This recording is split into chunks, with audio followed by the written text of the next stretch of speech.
Assalamualaikum warahmatullahi wabarakatuh. Nah, ini babnya regresi nih. Dikira hipotesisnya ditolak, ternyata diterima. Nih, contoh ini. Langsung aja klik analis regresi linier. Ya, masukkan Y ke Y, Y-nya keputusan pembelian, lainnya ke independen. Klik statistik, klik path and partial correlation, klik continue, klik OK. Nah, kita lihat sini nih. Kalian kan biasanya lihatnya dari sini nih, nilai signya ini. Oh, ini nilai signya 0,136, berarti 13,6%, lebih dari 5%. Berarti lokasi tidak berpengaruh terhadap Y. Ya enggak? Kamu biasa seperti itu kan? Begitu juga rasa berarti nggak terima juga. Pelayanan, oh pelayanan yang diterima. Biasanya kan kayak gitu, ya enggak? Oh berarti ini yang diterima dua, yang ditolak dua, yang diterima satu. Enggak kayak gitu. Enggak kayak gitu. Cara membaca hipotesis itu nggak sih, nggak selamanya ketika signya lebih dari 0,05 itu ditolak. Terus gimana? Kamu lihat nilai zero ordernya, oke? Lokasi zero ordernya berapa? 0,46. Nah, kamu bandingkan zero order itu dengan R tabel. Caranya gitu. Oh gitu. Iya. Nih, R tabelnya berapa? R tabelnya. Kita buka R tabel. Kalau mau lihat R tabel berarti harus apa? Harus lihat juga sampelnya berapa. Ini sampelnya berapa ini? Nih, sampelnya 92. Berarti lihat R tabel untuk N-2 berarti 90. Berapa ini? 0,207. Oke. Udah patokannya itu. 0,207. Kalau zero ordernya lebih dari 0,207 berarti diterima hipotesisnya. Iya gitu. Berarti lokasi itu hipotesisnya diterima atau lokasi berpengaruh terhadap apa? Terhadap lokasi. Oke. Rasa nilainya berapa ini? 0,249 berarti kurang apa lebih dari 0,05? Maaf, kurang apa lebih dari 0,20 berapa tadi? 207. Oh, lebih, ya udah berarti diterima. Gitu berarti diterima. Nanti tak jelasin kenapa bisa seperti itu. Kalau pelayanan jelas diterima. Jadi gini nih. Teh hitung regresi seperti ini dan C kamu gunakan itu apabila di hipotesis kamu itu, ketika kamu menyusun hipotesis, kamu membahas keparsialan. Oke. Kalau kamu nggak membahas keparsialan, nggak kayak gitu. Lihatnya zero order. Contoh hipotesis kamu bunyinya gini. Berdasarkan teori ini, maka dibangun hipotesis lokasi berpengaruh terhadap keputusan pembelian. Nah, kamu hanya seperti itu kan? Kalau seperti itu pakainya zero order. Tapi kalau kamu hipotesisnya bunyinya seperti ini, ketika kamu mau menyusun hipotesis keterkaitan lokasi dengan keputusan pembelian, kamu melibatkan rasa dan pelayanan atau melibatkan variabel independen lainnya, sehingga hipotesis kamu berbunyi berdasarkan teori-teori yang ada, maka dibangunlah hipotesis lokasi berpengaruh terhadap keputusan pembelian dengan rasa dan pelayanan sebagai variabel kontrol. Misalkan seperti itu. Oke. Nah, baru kamu pakai nilai sig. Begitu. Tapi selama nggak ada keparsialan, itu tetap pakai zero order. Jadi kalimat lokasi berpengaruh terhadap keputusan pembelian dengan rasa dan pelayanan sebagai variabel kontrol, itu sama aja kamu ngomong lokasi berpengaruh secara parsial terhadap keputusan pembelian. Itu kalau nggak ada kata parsialnya, lihatnya zero order. Mau bukti? Nih tak buktikan ini. Artinya itu hubungan tunggal kalau nggak ada kata parsialnya. Lokasi keputusan pembelian kita olah sendiri. Analis regresi linier. Riset. Lokasi ke keputusan pembelian. Klik OK. Lihat nilai signya berapa? 0,00. Berarti berpengaruh nggak? Berpengaruh. Nih tak lengkapi dengan zero order juga ini. Tuh, lokasi keputusan pembelian. Berapa ini? Nilai zero ordernya 0,46. Di sini berapa? Yang atas. Sama 0,46. Di sini nilai parsialnya berapa? 0,158. Di sini berapa? Karena satu tetap 0,46. Iya enggak? Jadi parsial itu artinya terkontrol. Korelasi lokasi dengan keputusan pembelian dengan rasa dan pelayanan sebagai kontrolnya. Itulah nilai parsial. Itu gitu. Pelan-pelan aja di sini. Contoh gini nih.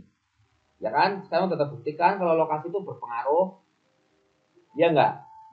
Begitu juga rasa ini. Nih, lokasi tak buang, rasa tak masukin. Klik OK. Lihat nilai SIG-nya ini. Berapa? 0,017. Berarti kurang apa lebih dari 0,050? Kurang, berarti rasa berpengaruh, Pak. Berpengaruh.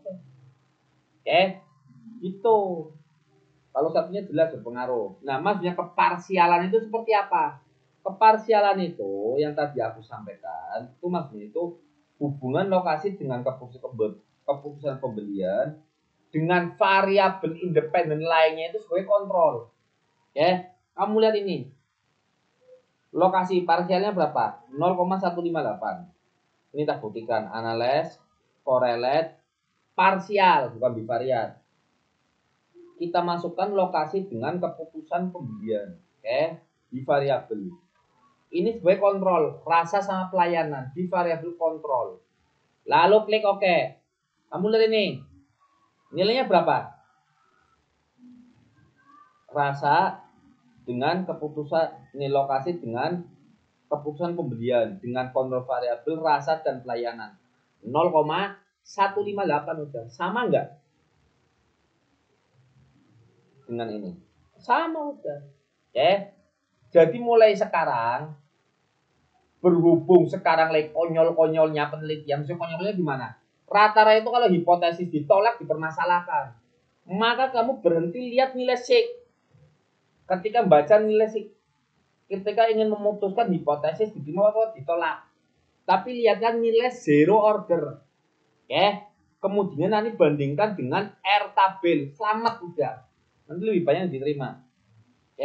Atau cara yang kedua, agar sesuai dengan hipotesis kamu, agar sesuai juga dengan konstruk hipotesis kamu, kalau nggak mau pakai zero order, pakai regresi sederhana berulang seperti ini udah. Lokasi udah sendiri independen dengan keputusan pembelian. Nanti lakukan regresi lagi. Apa variabelnya rasa? Ya udah rasa sama keputusan pembelian. Dan ini lebih sesuai dengan hipotesis yang kamu konstruk. Serius aku. Yang satu-satu seperti ini lebih sesuai dengan hipotesis yang kamu konstruk dibandingkan kamu menggunakan regresi berganda. Karena sampai detik ini aku belum pernah melihat ada skripsi ataupun tesis ya yang ketika mengkonstruk hipotesis keterkaitan independen dengan dependen, dia melibatkan independen lainnya. Itu aku nggak pernah lihat. Artinya apa? Artinya sebenarnya itu mereka nggak bicara keparsialan. Sebenarnya hanya membicarakan korelasi langsung, udah lihat zero order. Cuman ujung-ujungnya ketika olah data pengen keren pakai yang ada bergandanya karena regresi sederhana dianggap analisis tingkat rendah, akhirnya gitu digabung. Akhirnya kacau. Hipotesisnya dia menggunakan keparsialan ketika ngolah data, ambil simpulannya dengan keparsialan, sementara ketika mengkonstruk hipotesis dia nggak menggunakan keparsialan, dia menggunakan zero order. Akhirnya apa? Hipotesisnya banyak yang ditolak. Ketika hipotesis yang banyak yang ditolak, yang terjadi apa? Dihancurin datanya udah, dimanipulasi, difabrikasi, bahkan kalau nggak falsifikasi malah dibalas fabrikasi. Apa itu fabrikasi? Dia nggak pernah melakukan penelitian, nggak pernah melakukan apapun, tiba-tiba ada datanya. Begitu endingnya. Tapi kalau kamu tahu yang benar, selesai. Itu yang pertama. Yang benar tadi dengan disendiri-sendirikan. Yang kedua ini yang paling penting.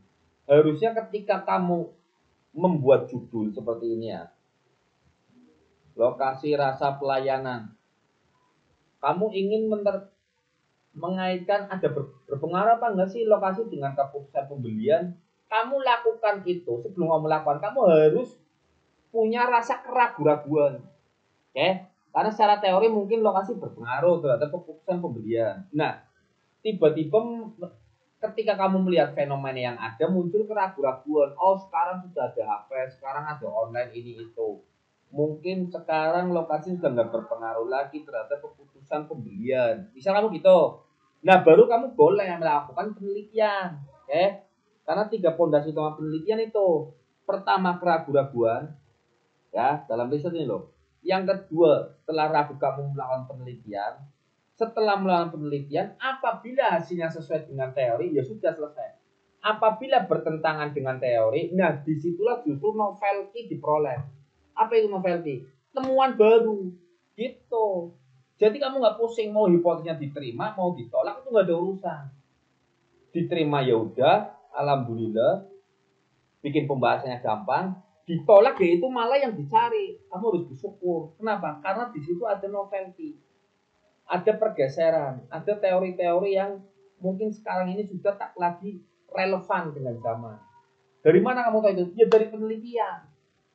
Cuman kalau semua peneliti berbondong-bondong pengennya hipotesis diterima, ditambah lagi antara konstruk hipotesis dengan analisis data yang dilakukan bertentangan, hipotesisnya tidak menggunakan keparsialan, olah datanya menggunakan keparsialan, tiba-tiba kalau hipotesisnya ditolak bingung, pengen diterima, ya hancur udah penelitian, hancur, masih dimanipulasi.